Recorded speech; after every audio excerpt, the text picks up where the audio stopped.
ازيكم؟ النهارده انا لقيت النودلز الكوري ده في السوبر ماركت، فجبته عشان نجربه سوا. انا اول مره هجربه، معرفش هيطلع طعمه ايه، فقلت هجربه معاكم.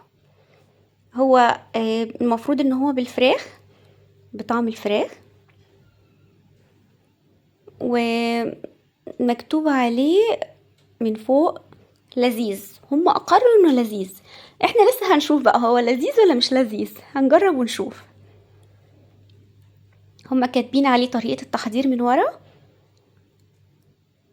هو صنع في مصر المفروض، مش عارفة ازاي، ممكن يكون بيتصنع هنا يعني. مكتوب بقى ان احنا بنسلق النودلز في المية، وبعدين بنحط التوابل في الطبق اللي هنقدم فيه على بال ما النودلز تستوي. بعد كده هنحط عليها النودلز بقى ونقلب ونزينها زي ما احنا عايزين.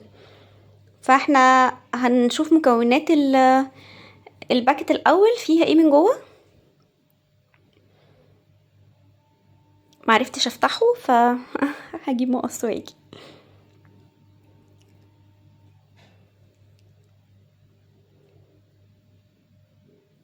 بقول ان فتحه صعب شويه. النودلز شكلها عادي جدا زي النودلز الاندومي اللي بنجيبها العادي، مفيهاش اختلاف، هي يعني.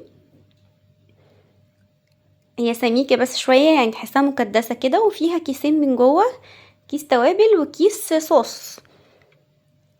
في العادي انا ما بحطش الزيت ده، بس يعني هحطه عشان ايه مظلمش النودلز يعني. هسلق النودلز وارجع، بس نحط التوابل مع بعض الاول.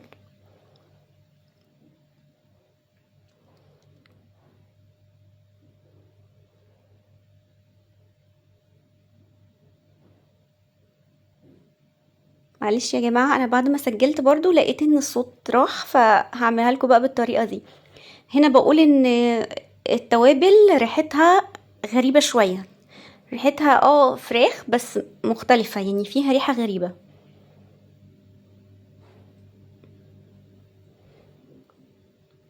هحط الزيت علشان اقيم التجربه صح، ما بقاش ظلمته، لعل وعسى يكون فيه طعم زياده يعني.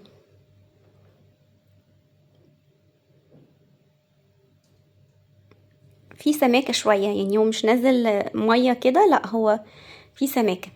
وهنا بقول ان الريحه برضو غريبه،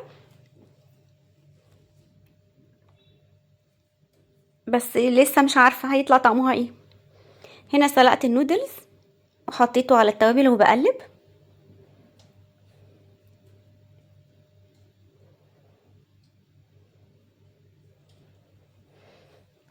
هقلبه كويس، وبعدين هقول ان انا لما شميته وانا بقلبه ريحته فيها حاجه عامله زي دواء. عارفين في دواء كحه كده في الصيدليه بنجيبه، في ريحه كده. انا شميتها في النودلز، في توابل النودلز دي، فمقلقه ادوقه بصراحه، بس هنشوف. هندوقها. انا كنت عايزه اخد شوكه صغيره، بس هي صممت انها تطلع كبيره.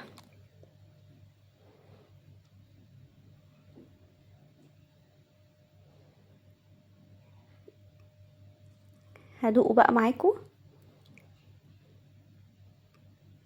يلا بسم الله.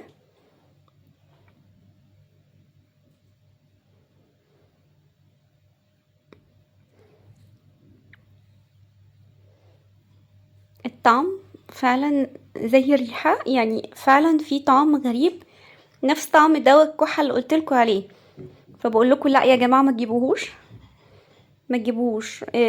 ريحته وطعمه في حاجة غريبة، في طعم دواء وحادق قوي، فلا. هاتوا اندومي عادي، النوع ده مش لذيذ. مش زي ما هما كاتبين خالص.